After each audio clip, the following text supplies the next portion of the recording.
गुरुवार का दिन भगवान विष्णु और गुरु बृहस्पति को समर्पित है। गुरुवार का व्रत गुरु बृहस्पति के लिए ही किया जाता है। मान्यता है कि इस दिन का व्रत करने से विवाह में आ रही सारी बाधाएं नष्ट हो जाती हैं, साथ ही सुयोग्य वर की प्राप्ति होती है।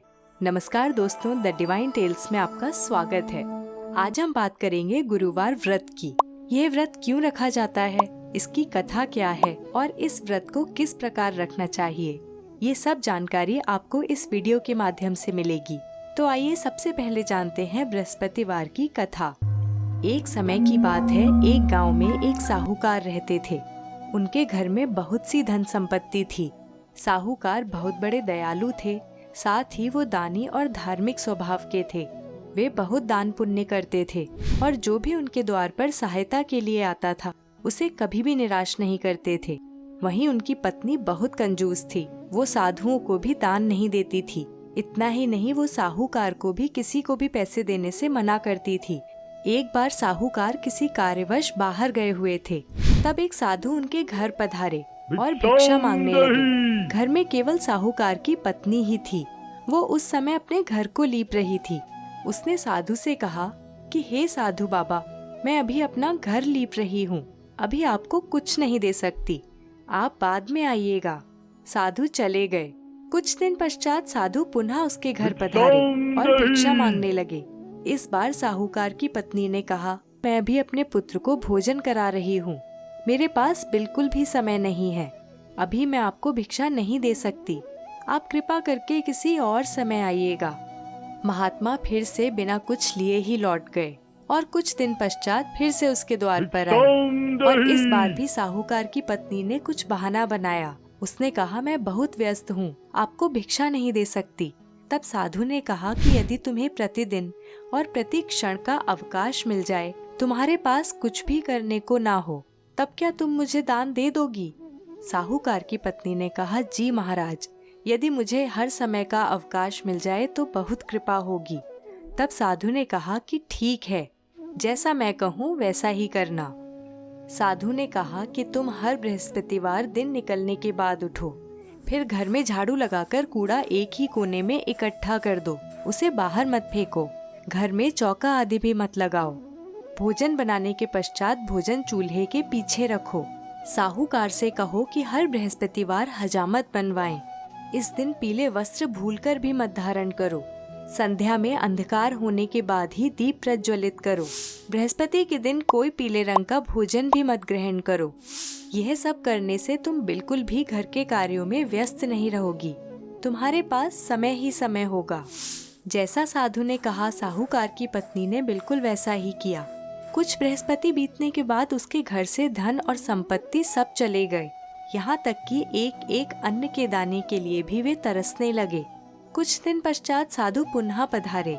तब साहूकार की पत्नी ने कहा कि हे साधु बाबा, मेरे घर में अन्न का एक दाना भी नहीं है, मैं आपको क्या दूं? साधु ने कहा कि जब तुम समृद्ध थी तब भी तुमने मुझे खाली हाथ लौटाया, क्योंकि तुम्हारे पास समय नहीं था, और अब जब तुम्हारे पास पूरा अवकाश है तब भी तुम मुझे भिक्षा देने से मना कर रही हो, तुम चाहती क्या हो? तब साहूकार की पत्नी ने हाथ जोड़कर कहा, मुझे क्षमा करें साधु बाबा, कृपा करके कोई ऐसा उपाय बताएं जिससे मेरे घर में पहले की तरह धन एवं समृद्धि आए, मैं कभी आपको खाली हाथ नहीं लौटाऊंगी। तब साधु ने कहा कि प्रति बृहस्पति को भोर में जल्दी उठकर स्नान आदि करके पीले वस्त्र धारण करो, पूरे घर को गाय के गोबर से लीपो, घर में जो भी पुरुष हैं उनको हजामत न बनवाने के लिए कहो, संध्या में अंधकार होने से पहले ही दीप प्रज्वलित करो। ऐसा करने से तुम्हारी सभी इच्छाएं गुरु बृहस्पति पूर्ण करेंगे। साहूकार की पत्नी ने साधु के कहे अनुसार ही सभी कार्य किए और उसके घर में फिर से धन संपत्ति का आगमन हुआ। इस प्रकार ये सभी कार्य करते हुए बृहस्पति का व्रत और कथा करने से गुरु बृहस्पति अति प्रसन्न होते हैं और घर में समृद्धि वास करती है। आइए मित्रों, अब जानते हैं बृहस्पति व्रत की पूजा विधि। सबसे पहले तो ध्यान रखें कि इस व्रत का आरंभ शुक्ल पक्ष के गुरुवार से करें, क्योंकि शुक्ल पक्ष को व्रत एवं पर्व के लिए बहुत शुभ माना जाता है। उपवास वाले दिन प्रातः काल जल्दी उठकर निवृत्त होकर स्नान करें और स्वच्छ एवं पीले रंग के वस्त्र धारण करें। गुरु बृहस्पति देवताओं के गुरु हैं। इसी प्रकार पीला रंग संपन्नता का प्रतीक है। इस कारण इस दिन को पीले रंग को समर्पित किया गया है।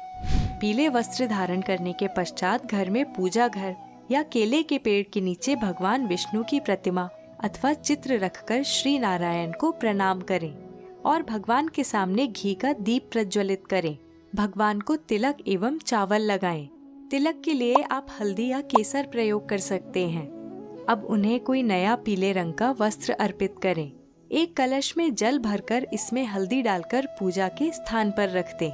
पूजा में पीले फल, मुनक्के, पीली मिठाई एवं पीले पुष्प रखें। भगवान को पुष्प अर्पित करें और उनका ध्यान करें। अब विष्णु जी को गुड़ और चने की दाल का भोग लगाएं। गुरुवार व्रत कथा का पाठ करें। अब ओम गुम गुरुवे नमः मंत्र का जप करें। आप जप 11 बार या संभव हो तो एक माला का भी कर सकते हैं। अब बृहस्पति देव एवं भगवान विष्णु की आरती करें। इसके पश्चात प्रणाम कर हल्दी वाला पानी केले के पेड़ या किसी अन्य पेड़ में डाल दें। अब चने की दाल और गुड़ का प्रसाद घर में सबको बांट दें। इसके पश्चात बिना नमक का कोई भी पीले रंग का भोजन ग्रहण करें।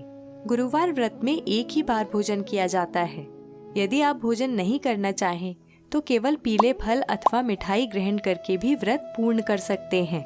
गुरुवार के दिन पीली वस्तुएं दान करने से घर में सुख, समृद्धि और प्रसन्नता का आगमन होता है। यह व्रत रखने वालों को कुछ बातों का ध्यान रखना बहुत आवश्यक है। जैसे आप पूरे दिन मन में गलत विचार न लाएं, भगवान विष्णु का स्मरण करते रहें। गुरुवार के दिन घर में पोछा नहीं लगाना चाहिए और न ही कपड़े धोना चाहिए। इस दिन किसी को भी पैसे न दें। साथ ही पुरुषों को बाल नहीं कटवाने चाहिए और न ही दाढ़ी बनानी चाहिए। इस दिन नमक भी ना खाएं और केवल पीला भोजन ही ग्रहण करें। और मित्रों, इसके साथ पूर्ण होता है आपका बृहस्पतिवार का व्रत। आशा करती हूँ आपको यह जानकारी पसंद आई। हम इसी प्रकार अपने अगले वीडियोस में लाते रहेंगे अन्य व्रतों की कथा। सभी दिनों के व्रतों की जानकारी के लिए जुड़े रहिए द डिवाइन टेल्स के साथ। तब तक के लिए नमस्कार। यह वीडियो देखने के लिए धन्यवाद।